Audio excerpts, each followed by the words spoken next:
เฮ็ดหยังแม่ข้าวต้มลาวเฮ็ดบุญเดือน10เดือน9ลาวเฮ็ดห่อข้าวต้มมื้อนี้ไปตักบาตรเด้อทำบุญอยู่ลาว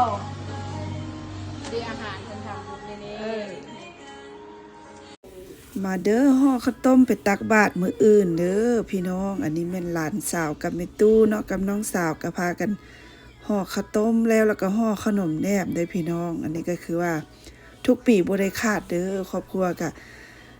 เฮ็ดตามประเพณีที่มีมาเนาะบุญข้าวสลากบ่บุญเข้าพรรษาออกพรรษาวันศีลวันพระบ่ได้ขาดนี่เด้อเฮ็ดข้าวต้มขนมแนบพี่น้องทักทายเบิดทุกคนเด้ออันนี้ก็คือครอบครัวอยู่เมืองลาวเด้อพี่น้องเด้อมีแต่พี่แต่น้องมีแต่ครอบแต่ครัวทั้งหมดนี่นะบักตะบิวพี่ไงห่อข้าวต้มวะห่อข้าวต้มนี่ตู้กับห่อข้าวต้มนี่ห่อข้าวต้มมีอันนั้นพร้อมได้ยังอยู่ขนมแนบตัวนั้นเลย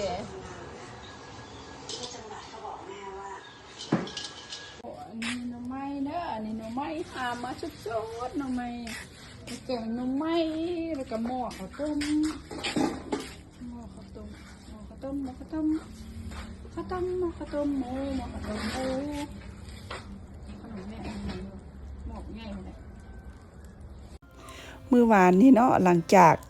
ตักบาตรญาติน้ำแล้วน้องสาวก็พาแม่ตู้ไปลิ้นด่านได้ไปลิ้นด่านอยู่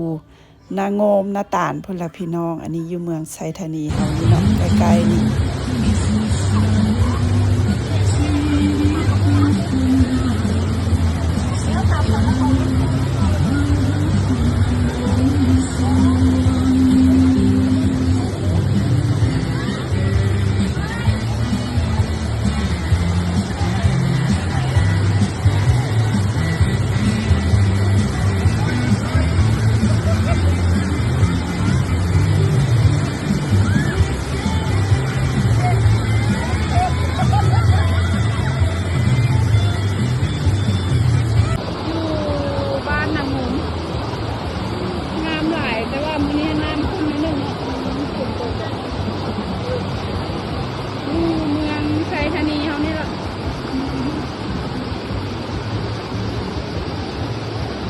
แคมปิ้งกันนะ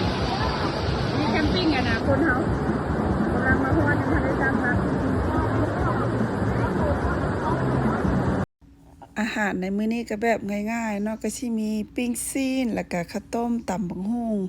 ข้าวปุ้นปิ้งปลาแล้วก็ส้มผักกาดพี่น้องกินข้าวปลาแซ่บๆมีปิ้งไก่นำได้มื้อนี้นะ